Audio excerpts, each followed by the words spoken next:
snowball microphone. Yeah. Just the amount of new technology coming out, I would say within the last 10 years, maybe 10 years for sure.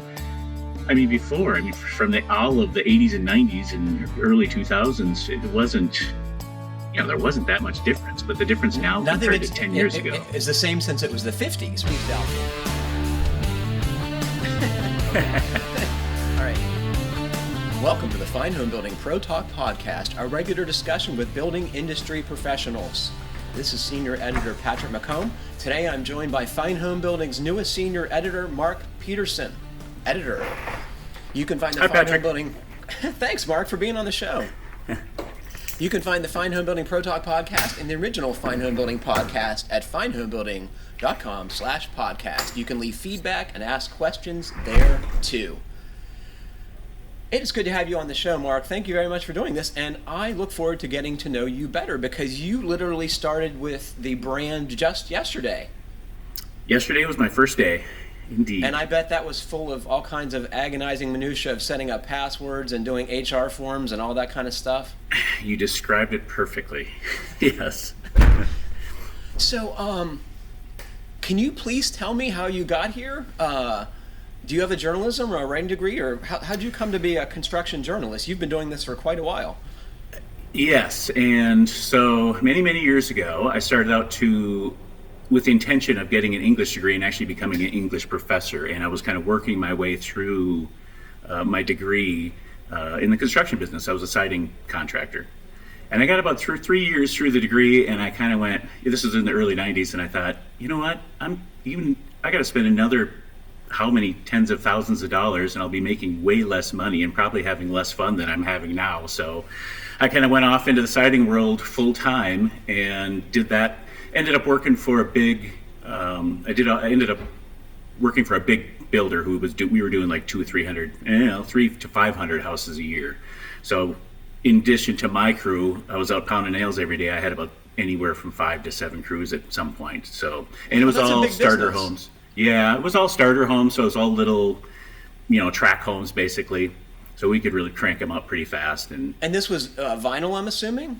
Mostly vinyl, yep. Just started touching the Hardy. Hardy was just in the last year or two that I did it. So after that, I became a general contractor, and it's funny because I just love all things construction. So when you're at that many job sites, that all the time, you kind of just pick up. You just kind of pick up the other trades. You talk to the plumbers, you talk to the HVAC guys, and you see interesting things and good work, and I'm sure you ask about it, right? Yeah, and so when I started in general contracting, a lot of the guys that I worked with were like, how do you know so much about all this other stuff? And I'm like, how do you not know? You're at the job site every single day. You got to pay attention a little bit. So we got into the general. So this is probably about 2005, and we started building some homes. It was mostly similar starter homes, maybe a step up from starter homes, nothing too fancy. And we probably got into, and we did some remodeling, roofing, siding, windows, that sort of thing, some basements. Can I interrupt you for a sec? So were you actually pounding nails every day, or were you running a business, or was it both? A little of both, yeah. And even in the general contracting side of things, siding for sure, towards the end I was probably stuck at the desk more than I wanted to be.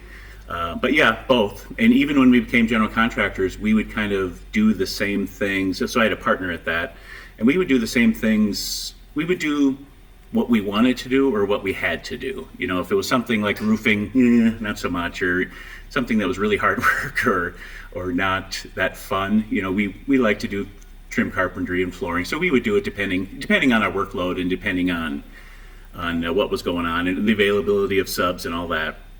So we got into it about 2006, 2005, and then about 2007, things were getting really wonky in the industry, and obviously it was just a weird time.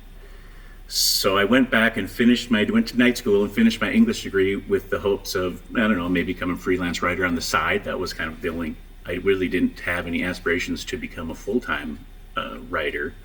But I finished the degree in 2008, and then, as you know, the Great Depression. Yeah, the Great Depression. So then my partner and I just really started doing whatever we could to stay afloat. We were working for HOAs, just doing repairs and doing, some testing. And tracking down leaks and whatever small things, and just whatever we could to survive. So I kind of cranked up my writing game. I started writing for some local trade journals. I did a few articles for JLC. Can I say that? JLC on here? And then we had I did a couple for Handy. Handy's a pretty good size, they're no longer around, but a good size DIY magazine. And then eventually I started writing for the Family Handyman, which just happened to be in my backyard. And I brought them an article to hopefully publish. And Ken was the senior editor at the time, or the executive editor. And I said, "Hey, Ken, do you want to publish this?" He says, "No, absolutely not. That's terrible. But can you do this article?" So I did one for him, and then I did another for him, and then another, and pretty much What was the article full-time. he rejected? I got to ask. Oh, golly. You know what? I don't remember. I do remember what he wanted me to do. He wanted me to do, my first one there was a drywall article. So tips, Family Handyman was tips, a lot of tips. So, I don't remember. That's a good question. I don't remember which one that was. But it was a drywall article. That was my first one. So that was, and then, they liked it enough to have me do another, and pretty soon I was working full time. And that was about 2011. And I stayed there until about 2019. So you have resisted an office job nearly your entire life till this point, right? So Yes. What was that like, the transition? And it's similar to my experience too. What was that like then, having to go to work every day and sit in a room? I was freelance. I was working full time, but I was still freelance for most of the time, so I didn't have to. Well, half the time. I didn't have to go to the office every day. And even with, it's not, you're really not stuck. There's so many different things, because at the Family Handyman, we created every single aspect of every story. So you're out on the field lot, you're in your own shop building projects, you're, in shooting videos and studio photo shoots. So you're probably only at the desk for maybe 3-4 hours a day, and some days not at all. So it was a good mix. And I enjoyed it. I enjoyed it until I didn't. And then I wanted to go back on my own, so I started freelancing about 2019. And two of my bigger clients were Hardy and Marvin Windows and Doors. And I always was curious, because how this job works. You work with so many marketing folks. Mm-hmm. I mean, when I went freelance, I took my list of just over the last 12 months, how many different marketing people, so I could possibly get freelance jobs with them. I think it was 149 different emails and contacts I had from 1 year working at the Family Handyman. So my assumption is these were building material companies and tool manufacturers, is my guess, right? Correct. And then what kind of yes. stuff were you writing for Hardy and Marvin? It was, they had a lot of people who could write clearly and write well, but they didn't have the combination of people who could write well and knew the industry. So their typical person in the marketing department really didn't know, had never even been on a job site before, let alone write an article on how to install, tips on installation tips or something like that.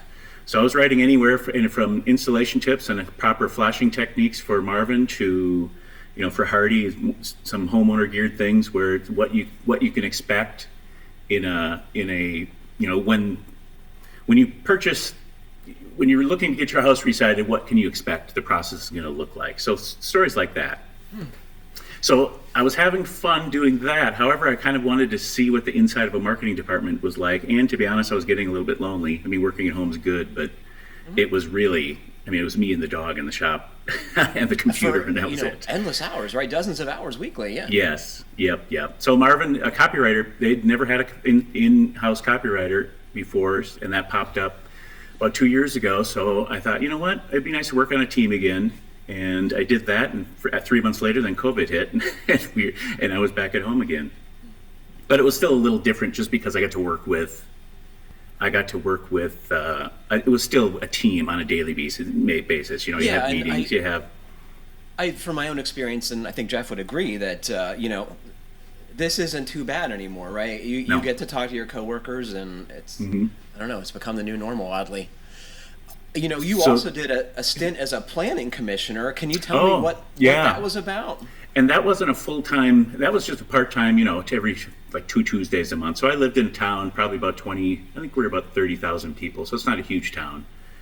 That was very rewarding. It was just, I just wanted to get, I was kind of always interested in politics. Not so much lately. I've been tuning it out for a lot of reasons.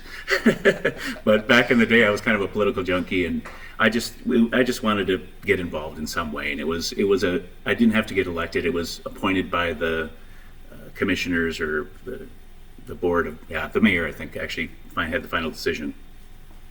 I'll tell you, Patrick, that was very rewarding and very stressful, because virtually everything that came before the board was, it was mostly a lot of variances and people looking to put up a fence here, do that. So when something became before the board, almost inevitably, there'd be one person that would leave happy and one person that would leave, not so happy.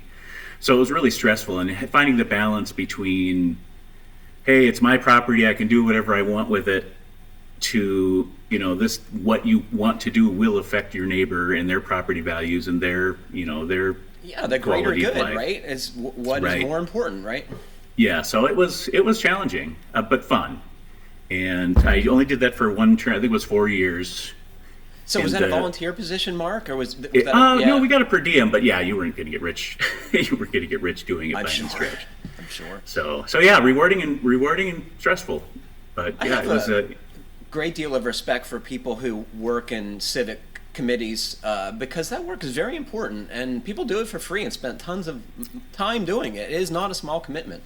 No, you would get these, especially, and we would do anything up to, a Pulte or a D.R. Horton would come and they'd want a big, planned unit development. And so there was, you could get a packet of 40, 50 pages of documents to look at before you'd have to go through and actually talk about what's going on. So how can a civilian possibly be prepared for that kind of work, Mark? Like I said, it's a smaller town, so it wasn't, there was only, and really you only had, it was every other week, and it was only about 3 hours a shot, I believe, maybe 3-4 hours. So it wasn't a ton. I make it sound worse than it is. On occasion, it was a lot of work. But yeah, overall it was very rewarding, and I would consider doing it again for sure. So you live in Kentucky now. Where specifically, and have you always lived there? No, matter of fact, I moved here down last early spring, late winter last year. As you know, in the magazine world, you end up going to a lot of trade shows. I'm sure you're very familiar with trade shows and press events and that sort of thing. And before that, my wife and I traveled quite a bit. And I don't know about you, but when I go to a new city, my wife and I are always kind of like, this is kind of a nice place. Or what it would be like to look here. And you look up the real estate market and kind of do a little research. And most places you determine, probably not. Yeah, I decided I couldn't afford Santa Barbara, but Yeah, exactly. And a lot of it's money, a lot of it's, but when you got kids, a lot of it's education, that sort of thing. Sure.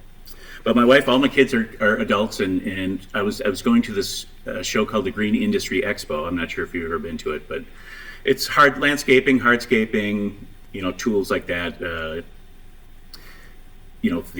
Tractors? Lots of cool tractors, lots of, bobcats, and yeah, they have a backyard where you can jump into stuff and move dirt around. God, I have to go there. Yeah, it's fun. Actually, it's going on in a couple of weeks. But I went to it about 4 years in a row, and at the second time, it's in Louisville, and I just thought, this place is pretty nice. People are friendly, the prices are reasonable. So I brought my wife to a show the next year, and she kind of thought the same thing, and then we came down again and just kind of drove around a little bit to check it out, and really kind of check the boxes of, we could do that. It just really, there was really no reason not to. My family's up, it was still all up in Minnesota, but the weather played a big factor, the weather and money. Weather, I don't mind winter. I have a shop with a fireplace, and a 30 below degree day is actually fun and kind of exciting. It's just the 6 months of winter. It's just too much. Yeah. And people don't realize Minnesota, it's cold in the winter, but it's also hot in the summer. We have stupidly hot and humid, right? Yeah, it's just, I was watching the weather all year, and they were considerably hotter there all year than we were in, where I'm at now. So we ended up buying a piece of property right on the Kentucky River, and I don't know if you've been here much, but it's not that far. It's from Lexington. I'm probably only 35 miles maybe, and from the next biggest town of about 50,000, Richmond, I'm less than 15 miles. But it takes these little back roads out here. They take. I mean, I'm a half an hour from the nearest town that I can shop at Lowe's. So it's gorgeous. It's stunningly beautiful, right at the bottom of a river valley, right next to the Appalachian Mountains. We're kind of in the foothills of there, so it's just yeah, gorgeous. Every morning I look out the window and remind myself why I came down here. Well, I hope you'll keep an eye out for acreage for the rest of us, because that sounds lovely. What do you think? With the remote working, it's going to be harder and harder to find. Yeah, a lot of people, I think, are doing the same thing. Because Minnesota's a great place to live, but it's an expensive place to live. Taxes, fuel, all these things, taxes, right? Taxes. Yep. Yeah. Are there types of? Oh, you just said you like pretty much all aspects of home construction. Are there things you just really don't like to do? Yeah, if it's hard, if it's physically hard, really dangerous, or if it takes if I have if I have a fault, I have many faults. One of them is patience. If it's something like, if I do a woodworking project and it's all built, I'm like, all right, I'm done. I don't want to spend hours sanding it and finishing it and polishing it. And same with like drywall. Love hanging drywall. Just I don't have the patience to be a good taper. And painting's kind of the same way. The hard things like roofing. I'm not a big fan of roofing, being on a roof in the hot sun, but most other things, I like doing it all, and I always have since a kid. Do you have hobbies outside of like your own home improvement projects? Golf? You know what? I do I chase a little white ball around once in a while. I haven't since I moved down here, but yeah, golf. I mean, I do. I golf. I've never in my life golfed by myself, and I never would. But it is a great sport to get together with some friends or coworkers or clients or whatever. Yeah. You're not a golfer, I take it? I was in my teens, but I haven't played in I actually gave it up for many years. When I was in the sun on every single day, I did give it up for about 8 years just because I thought, I get enough fresh air and frustration every day. I don't need to pay for it. But other hobbies, we're really putzing in my shop. I enjoy out here. I got some acreage. I got a big commercial lawnmower that I have an unhealthy relationship with, and I like a couple hours a week. I like to mow and just kind of turn on a podcast and forget about everything else for a while. People who don't get that don't understand the alone time and the time to be with your own thoughts or listen to your favorite media and know what to do every minute, right? Like as long as there's grass uncut, you know what to do. Yep. And I'm a huge I haven't listened to the regular. I'm a huge podcast, and I like history podcasts are my favorite. And I don't think I've listened to the regular radio in I don't know how many years. I can't even tell you. And it was funny because when I was at my last magazine, I kept pushing for a podcast. We got to do a podcast. And they're like, oh, there's no money in that. Nobody's going to listen to this. Like, well, I think that's true, but we do it anyway. Yeah, well. But thank you, sponsors. We do appreciate you very much. Yes, we do. It's probably no secret that folks like us in the construction media read each other's publications out of interest and to keep an eye on the competition secondarily. Mm-hmm. When were you introduced to Fine Homebuilding, and what were your impressions of the brand?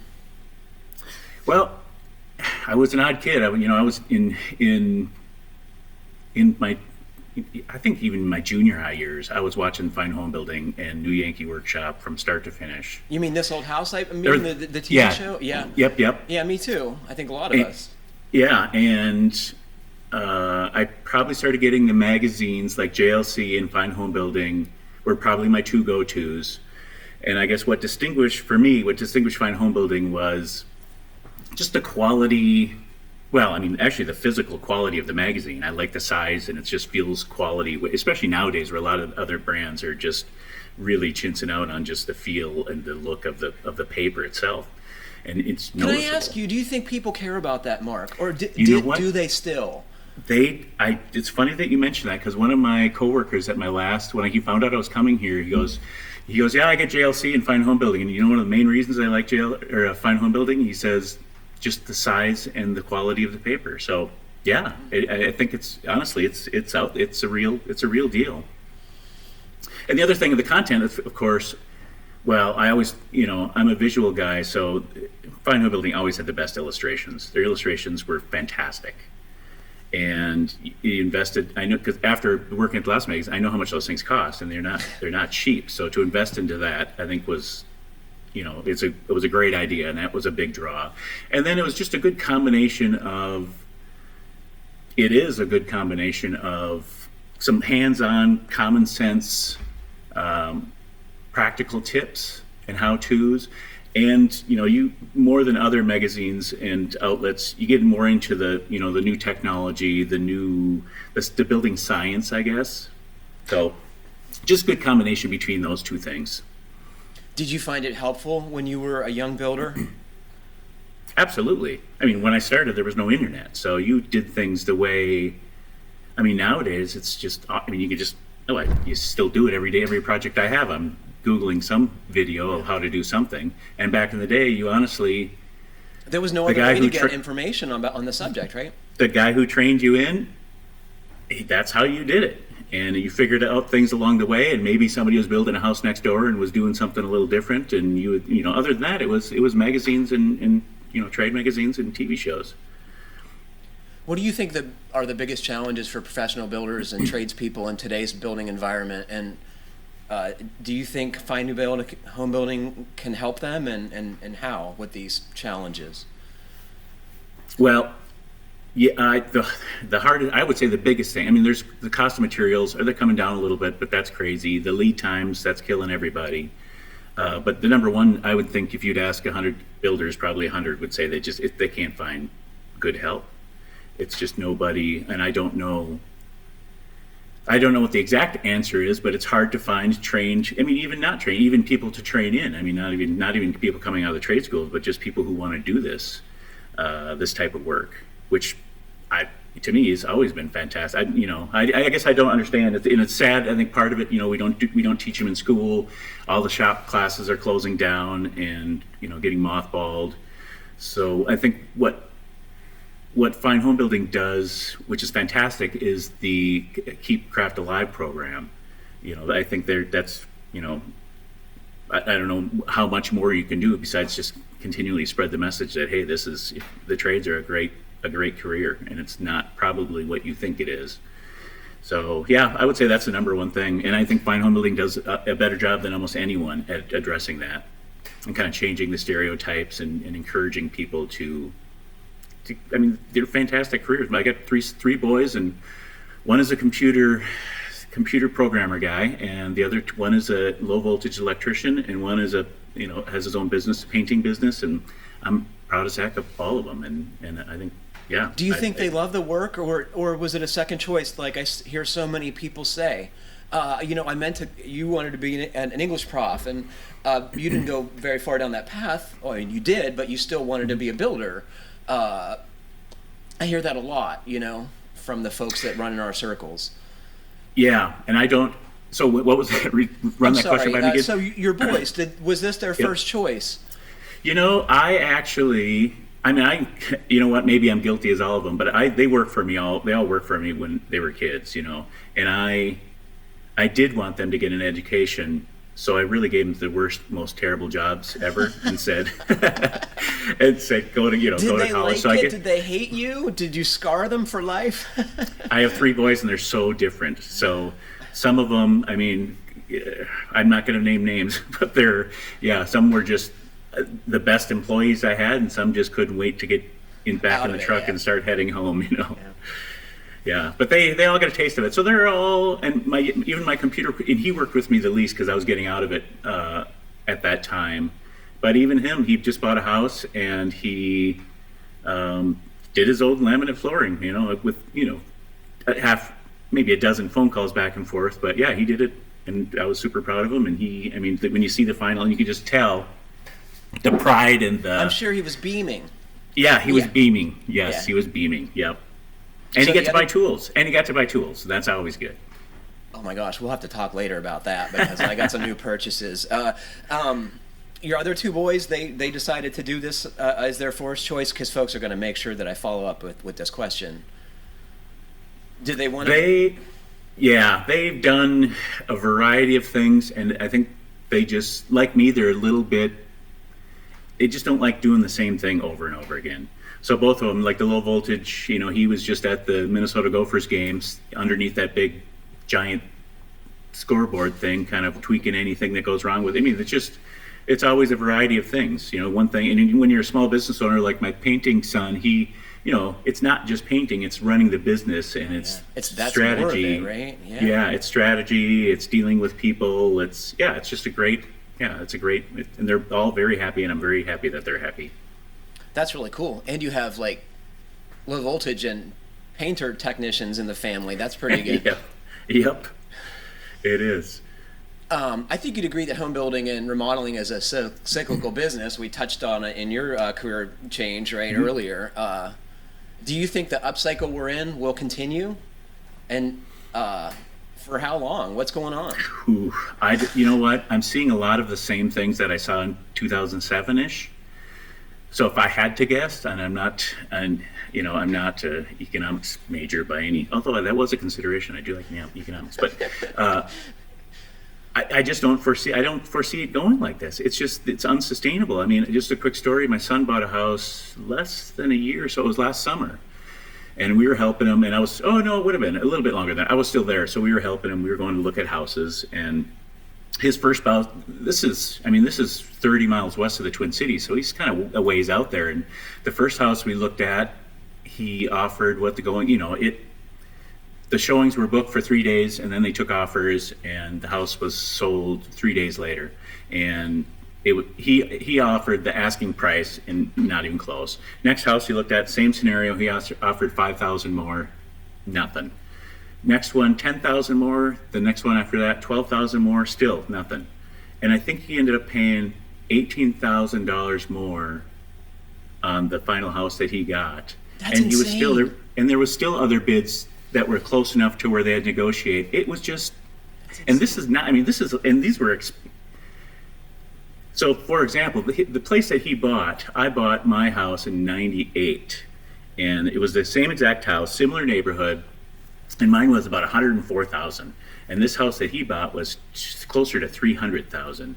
That's what I would have guessed. If you think in 20 years, and these are starter homes, granted, but if you think of anyone who's buying a starter home, 100, and so that jumped three. So if a guy buying a starter home 20 years ago is making, let's say, $45,000, his income has not gone up 300%, times. Yeah. No, it's just so. To answer your question, something's got to change, and I don't know how it's going to work. I don't think it's going to be the disaster that it was, but I do see it. It's going to come back to common sense land, I hope, sooner than later. So the big remaining question here, and it's part of my favorite part of the show. We're doing it a little earlier, but can you tell us about the home you're building? Oh boy! So we came down to build a house. Yeah. Yeah. What's it like? And the type of wells. So when we bought land out here, I had it in my head. Probably my favorite architecture is prairie style. So we're talking 4-foot overhangs, low pitch roofs. Long. 1 story typically. Yep. And what I liked about them, the more research I did, they kind of fit into almost any surroundings. They can be on a prairie. They can be in the woods. They actually look fine in a more of a suburban area. But I found the one spot that they don't work, and that is the lot that I bought, because we're at the bottom of a river valley. So when you pull up to a house, that's your first impression of the house, whether you live there or not. That's when you're going to look at the outside of their house, is when you're pulling up to it. And our lot that we bought is at the bottom of a river valley. So when you come down the hill, if I would have built a Prairie Star, it would have just been nothing but a big giant roof. That's all you would have seen. So I decided to go a little more narrow and taller, and I designed a colonial style, and kind of a modern colonial style with no real overhangs, which still scares me a little bit. And basically there's a rectangular box where the house is. There's another box where the garage is, and then on the other side of the garage is another turned box for a mother-in-law suite. So it's a house and a mother-in-law suite. and it's very kind of sparse, very modern looking. What I've discovered, and we've designed our own houses. We'd have an architect draw them up, but we draw them, put them on draft paper first. This is the first one where I kind of started with the outside look first. So you have these uniform windows on the outside stacked on top of each other, 2 stories, and then the door in the middle. When you start with a house that way, it really dictates to what your interior plan is. Normally, we would start with kind of an interior plan and then kind of make the outside work with it. So that was an interesting. And for proportions, I basically went old school and took cardboard boxes and made little designs and tweaked the pitches and tweaked the size. And so that was fun. When I got down here and started the house, however, it's just so hard to get subs to show up. So getting the foundation started, especially when you're doing a one-off owner-builder project, right? And I totally get it. And as a general contractor, when you have regular subs, you kind of expect them, because you're paying 80% or whatever, you expect them to be there for you. So everyone's so busy getting a plumber or a foundation guy out here when they have more work they can do with their regular clients. I totally understand, but it's frustrating, and you just have to be patient. So I got most of the foundation done by last May, but then I just put the whole project. It got so expensive, I just couldn't justify the extra. I've been tracking the price of a 2x6, Patrick. My walls are going to be 2x6, 9 foot. And last December, when they were expensive, I started tracking it. And I probably more than I should have, drove myself crazy. It was a bookmark. On my computer. So you were looking at the softwood lumber composite index daily? Yeah, really? I just had a Home Depot, the link to the Home Depot 9 foot 2x6. And it was $19, or it was $9 in last December. And I thought, all right, that's ridiculous, but I'll still go ahead. That's fine. Well, then in March, I think it jumped up to $18, and I'm like, oh boy. And then the final straw was in May, it jumped up to $22 for a 2x6, and when you're buying hundreds of them, and a sheet of OSB's $40 some or something, it's just like, and we're used to paying $6 or $7 for a 2x6, right? Mm-hmm. And in the teens for OSB. It was adding to the point where he's going to add $60,000, and there was really no reason. I was actually living in a trailer, right? We just bought a brand new trailer, a 30-foot trailer, and my wife, that's a whole long story, but my wife's sister lives in Richmond. They came out because we came out. And so she was living there, and I was living in the trailer part-time. And then when we put it on hold, out of the blue, the neighbor guy down here sold, he was going to sell this property, and I don't need it, but it's got a 30 by 30 or 30 by 40 shop on it. And I thought, ooh, that would actually work out really well to work out of the shop, while I'm building the house. Yeah. Instead of waiting for the envelope to be built in and then having tools all over the place with no lock on the door and all that stuff. So we ended up buying it, just probably keep it for a year or so.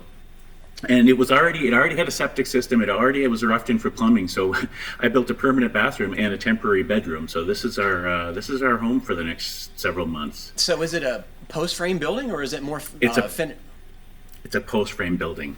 And I don't know, have you ever worked with a post-frame building or ever owned one? I'm standing in one right now, yeah. Oh, yeah? Did you build it yourself? I did, and it's a little more polished than many, right?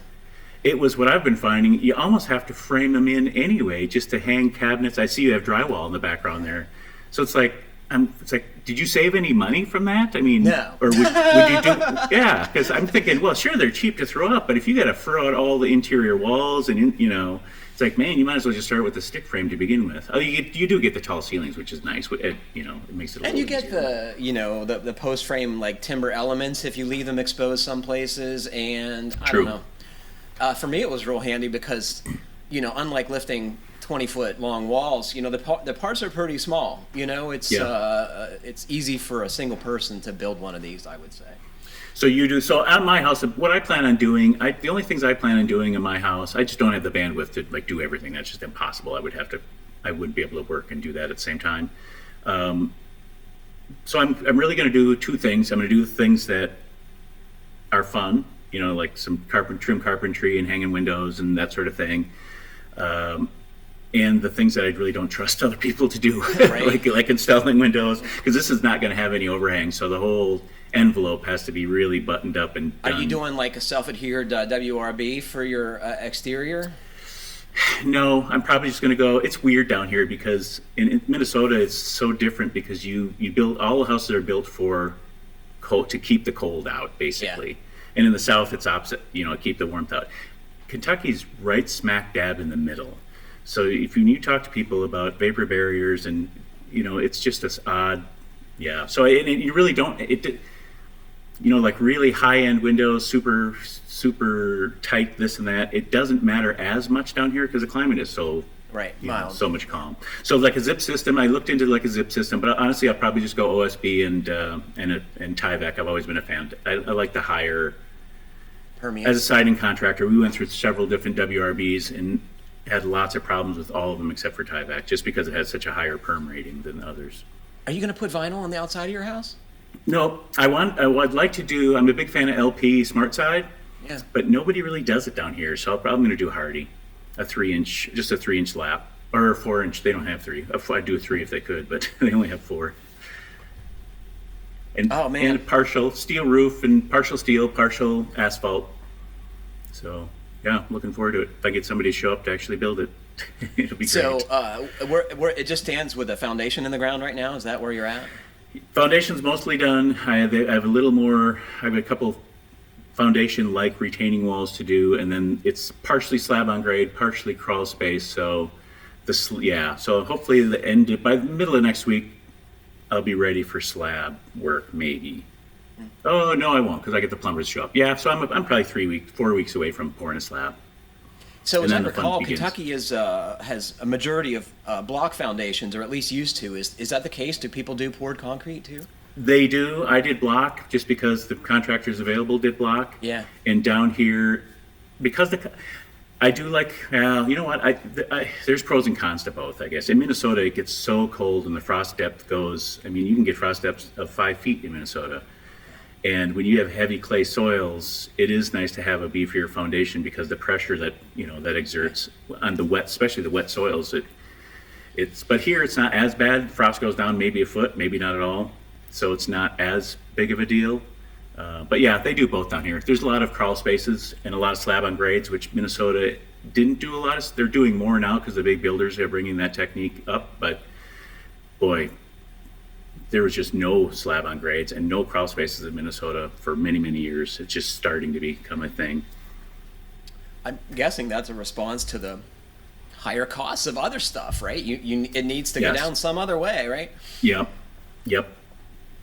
So what are you hoping to accomplish at Fine Homebuilding, Mark? That's a hard question to ask on your second day. But what do you think? What do you want to do? I want to have fun, Patrick. I miss working with Marvin as copywriter. I love the people I work with. They treated me great. It's a good company. I like. It's a great company. Yep. Yeah. But we do a lot of computer work, but I just never been able to sit in front of a computer for 8 hours at a time. I just need to get up and move around. I could do it. Have a healthy mental outlook, bud.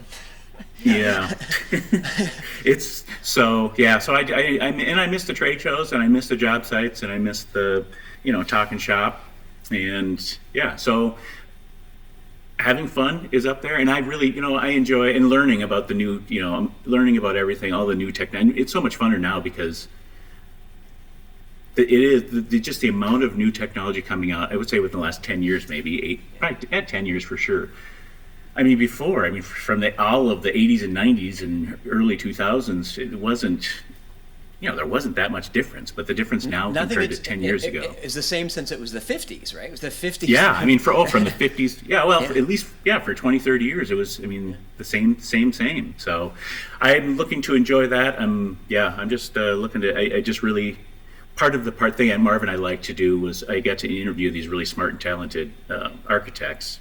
And that was only a small part of my job, but it'll be nice to do that on a regular basis, just to talk to people, deal with people on a regular basis who are really passionate about what they do and passionate about the industry in general. So, yeah.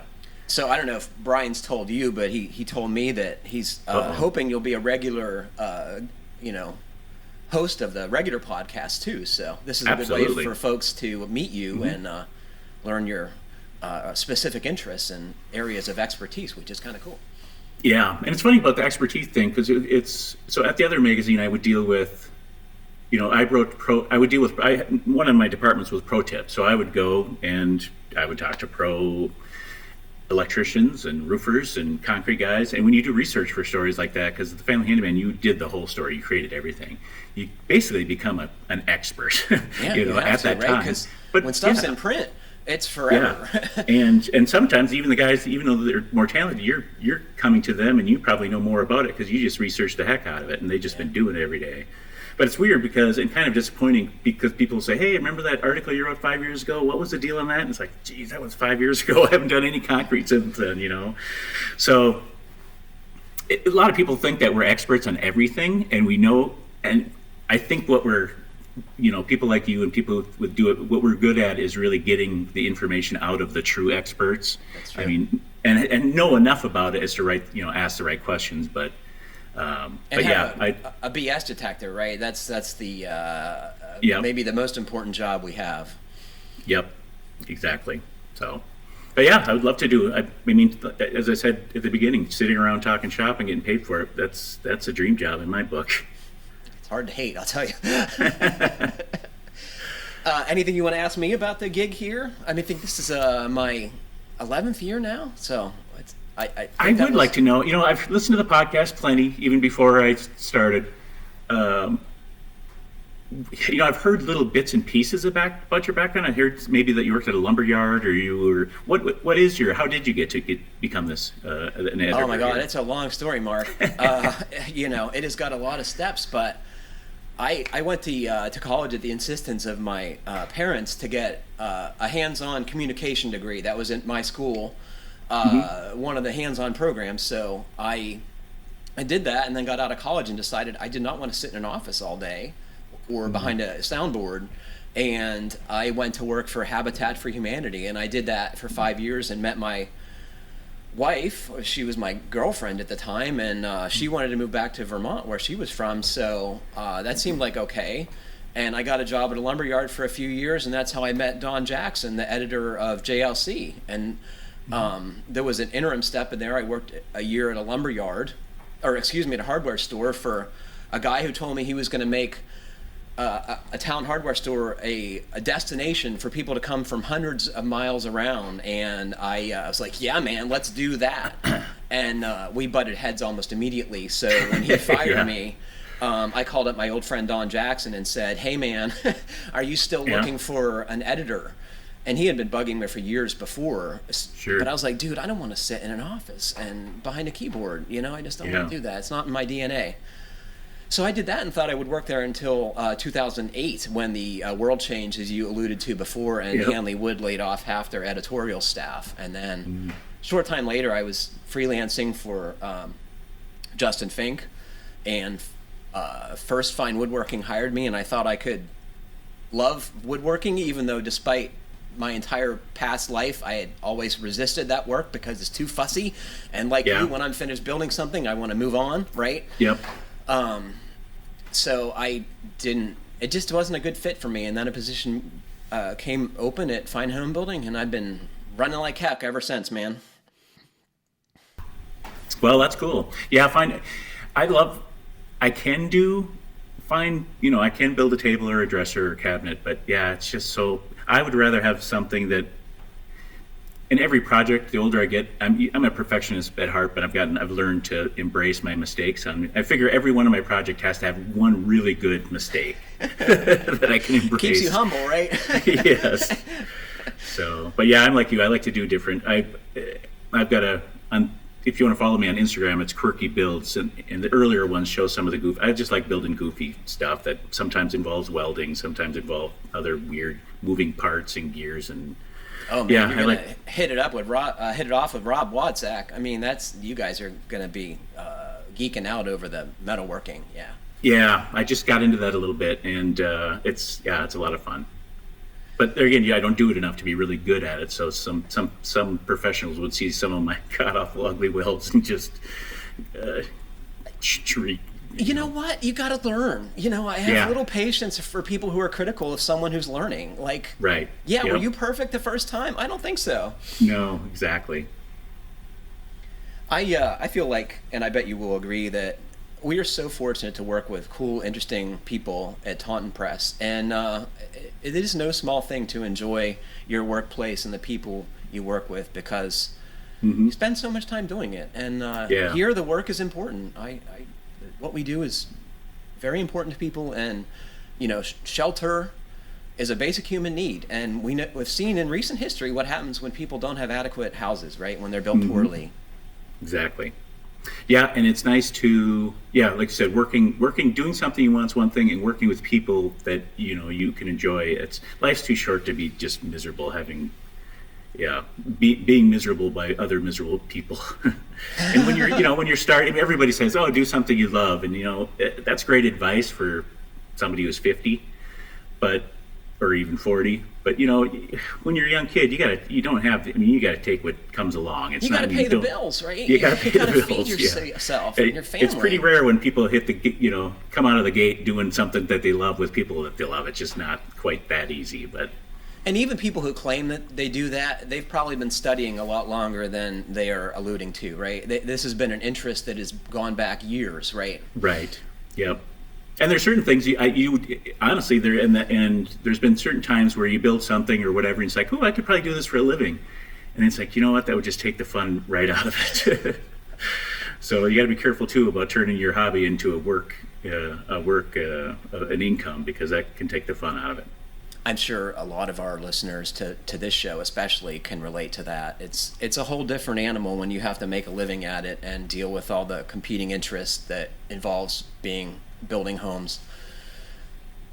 So are you going into, another question for you, are you going in every day, or are you staying home? I mean, what's your office life like these days? So glad you asked, because this is what was formerly my workshop and my artist studio / outbuilding that Carol and I built, my wife. And so no, I don't go into the office rarely. I do go in to use the Taunton's photo studio for studio photography, and that's about it lately. But how far away is that how long of a drive is that for you? 5.5 miles. So oh boy. I thought you were going to say hours at first. I'm like, wow. No. So before COVID, Taunton would have never hired an editor who wasn't willing to relocate to Newtown, Connecticut. So I had done a 40-mile commute each way to my JLC job, and I decided I did never want to do that again, because you spend so many hours in the car, right? And it's stupidly expensive. Yeah. And you get nothing for that money you spend except carbon dioxide emissions, right? Yeah, when COVID hit, I was saving an hour and a half a day, and that adds up. And I could just tell right away. It's like, man, where's all this extra time coming from to read this or do that? And it's just amazing. Work on the house, boy. I've absorbed myself with home projects, because there's, at least for a period, there was little else to do. Yep, it is nice. It's going to change It's going to change the economy, though. It's going to be, I'm a little concerned for the people graduating, not construction jobs, not so much, but if you're going to be a writer coming out of a school, let's say you live in Minneapolis, an expensive place, and I'm sure Boston or a lot of places out east are very expensive. These companies they say it, and they're publicly saying it now. It's like, oh, we'll pay somebody in Boston a different wage than we will pay it in Moberly, Missouri. But if they can find somebody talented in Missouri and pay them $40,000 versus 70, 60, or 70 in somewhere else, guess what? If their competition starts doing that, they're going to start doing it too. So, kids coming out of school, they're really going to have to, like you and I, we don't have to worry about that. We have such a unique, diversified skill set. It's not as big of a deal. I don't know. I'm still trying to figure out what I'm good at, man. You know what? Actually, that's me too, and that'll never happen. It'll never change. But yeah, it'll be an interesting marketplace. For kids graduating, they really have to, hopefully the schools pick up on that and teach them. And when people ask me, even if people who want to be writers, it's always really good to have two pretty solid skills, because they can be totally diverse, and it's amazing how they can come together someday that in ways that you would never even think of. Well said. So yeah, it'll be interesting to see what happens over the next few years of this whole commuting business. I worry about folks who work in this new environment on screens. Like, how do you get noticed as a brand new employee in this environment when you're next to a dozen other people on a screen? Exactly. You can't dazzle anyone that way. No, if you're fresh out of college and you want your boss to notice you, you can't beat FaceTime. I mean, real, not FaceTime, not virtual FaceTime, but real FaceTime. Yeah. Yeah, and that's true. And you got to put in your time doing that because, it's just a whole different. And everybody said we would be doing it someday. It never happened. But then when, people were forced to do it with COVID, it kind of turned out for the most part. People figured out, hey, this just might work. I've observed most things change slowly, but some things change very quickly. And this is definitely one of those earth-changing events that will affect generations of workers. Yeah, and I do miss the interaction, the personal interaction. But doing at least what I do, I don't know if you're the same, but I worked at Marvin. It was a kind of an open floor plan, and try to concentrate and write something when it's just one. I personally could get nothing done there because every time somebody walked by, every time somebody used to have a conversation, it was just, I don't know how anybody does it, to be honest, because my brain does not work that way. I think a lot of folks who work in, our business have a, singular focus that you're easily distracted by outside things, right? And sometimes you really need that. You really need to dig in. Mm-hmm. Absolutely. And at my last place, I had my shop. I had my office in my shop there as well, just because for whatever reason, I'd be, even if nobody else was home, I'd be more distracted inside the house than out in my shop. I don't know why. But I like having all my friends around me, right? Yes, exactly. Yep. Uh-huh. Anything you want to ask or tell our listeners before we part company? It's been a pleasure talking to you, by the way. Yeah, pleasure. We actually saw each other at a couple different trade shows, and I've always noticed that you are the one who asked the most and the best questions. That's really sweet. At the press events, or that sort of thing. I think we were at a couple different DeWalt ones, maybe. But did you get a chance to drive a NASCAR at a DeWalt press event? No, the last one I went to was in Nashville for the rodeo, which I actually skipped and went to Broadway. Oh my God, that so exceeded my expectations. Was the professional bull riding? Really? That was fantastic. So you live in Kentucky, where I think we saw that. So you have to go and watch one of those events. You know what? The reason I skipped it because I just went to the international rodeo, like a month before or something. So I'm like, you know what? I don't get to Nashville very often. I'm going to go check out. I just was at a rodeo. I'm going to go check out Nashville. And my wife and I just went back. I'm not a big country music guy, but it's just. Oh, that's a fantastic place. Yes. Yeah, it is really a good place. If you like live music, I can't think of too many better places than that. And all kinds of live music, right? It's not just country and western. It's all kinds of live music. It's both kinds, country and western. You're giving away how old you are, bud. Right. No, so are you. You picked up on that. It's my favorite movie of all time. It's pretty good. Yeah, Blues Brothers, if anybody's wondering. Just to the audience, I'm if you're out there doing something really cool, or if you're doing it better than anybody else, I would love to hear from you. Subtrades especially, right, Mark? We have difficulty finding electricians, plumbers, tile setters, folks who do these specialized things every day. We love to hear from them because those are the folks who can best teach the rest of us. And it's amazing how many of them don't know that they're really. It was the funnest part working with those guys is they would do something and I'd be like, wait, do that again? Oh, this is nothing. This is just it's like, that is something. That's really cool. And they, it's a shame that a lot of them, more of them don't know how really good they are at their job.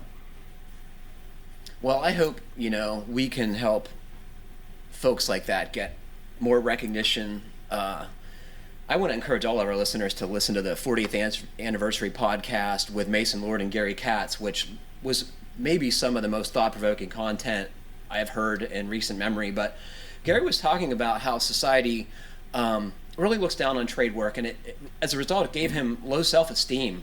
And it troubles me terribly that someone is so talented and so interested in elevating their craft would have low self-esteem in what they do. There's just something fundamentally wrong about that, and it bugs me. Yeah, and I listened to that, and I totally related. I was kind of the same way. I just thought... Me too.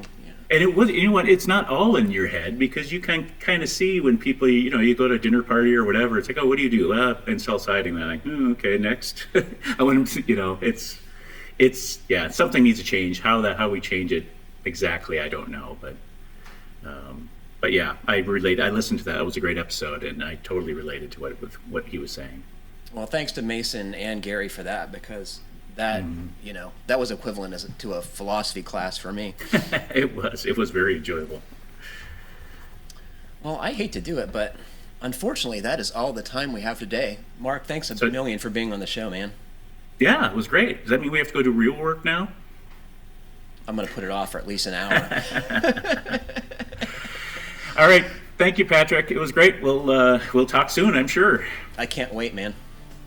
Hey, I want to thank everyone for listening, and please remember to send us your comments, questions, and suggestions to fhbpodcast@taunton.com. And please like, comment, or review us however you're listening. It helps other folks find our podcast. Stay safe, everybody. Keep craft alive. Thanks very much for listening.